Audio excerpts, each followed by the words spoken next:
अब सतलोक में जाकर हम स्थिर होंगे, स्थायी हो जाएंगे। वहां जाना कितना कठिन होगा अपने लिए।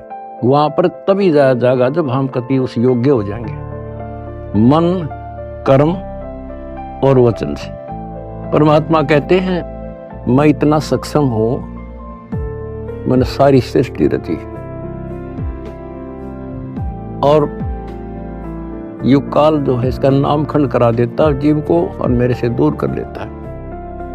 यहां विवश है परमात्मा, क्योंकि हम काल के लोक में हैं और काल के साथ परमात्मा का जो एग्रीमेंट हो रहा है वो ये है, भाई आपके ज्ञान को माने आपका और मेरे ज्ञान को माने मेरा। अब आपने परमात्मा का ज्ञान सुना, आपकी आत्मा ने मान लिया कि भगवान है यही, ज्ञान है यही, तो आपको उसी दिन से राहत मिलनी शुरू हो जाएगी, दीक्षा से पहले ही। क्योंकि परमात्मा का विधान है कि मुझे मानेगा तो मैं उसका साथ हो जाऊंगा वहीं से। फिर नाम तो लेना ही पड़ेगा, ऐसे सुख दे देगा नाम तो लेना ही पड़ेगा उसको आकर के।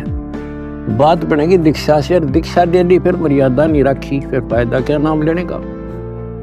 कोई भी काम करे बच्चों उसने तन मन धन से करे और उसमें सफलता पावे, उसकी कीमत होती है। वैसे बनावटी बातें करने से, लोग दिखावा करने, ठीक है जैसे कर रहे हो और जगह धक्के खाने से अच्छा तो यहाँ तो जिसे करोगे वैसा तो मिलेगा। लेकिन के बिला सुख हो गया, अगले जन्म में राजा बन जाओगे, रानी बन जाओगे। तो इन सब बातों को याद करके बच्चों अब के सफलता पाओ। अपने घर चलो, बड़ा मुश्किल से दाव लगा है। लख बरसूरा जूद ही लख बरसावत दे, लख परियति जहान में तो सतगुरु सुना। आपने बड़ी बड़ी कुर्बानियां कर रखी भगवान के नाम पर, तभी आपको आसानी से परमात्मा की राह मिल गई और आप दृढ़ हो गए। इस ज्ञान का उद्देश्य यही होता है कि आपको दृढ़ता मिले और गलती करने का अवसर ना मिले। सत्संग सुनते रहा करो।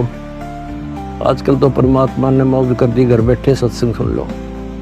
किसी टाइम अपना YouTube पर सत्संग सुनो, क्योंकि सत्संग सुनकर तो आपको प्रेरणा हुई कि भक्ति करें।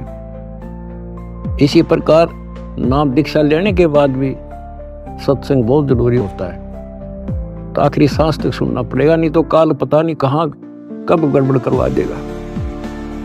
और कहते हैं भय बिन भक्ति नहीं होती, परमात्मा से डर कर रहना पड़ेगा और अपने घर चलने का सुअवसर प्राप्त हुआ आपको।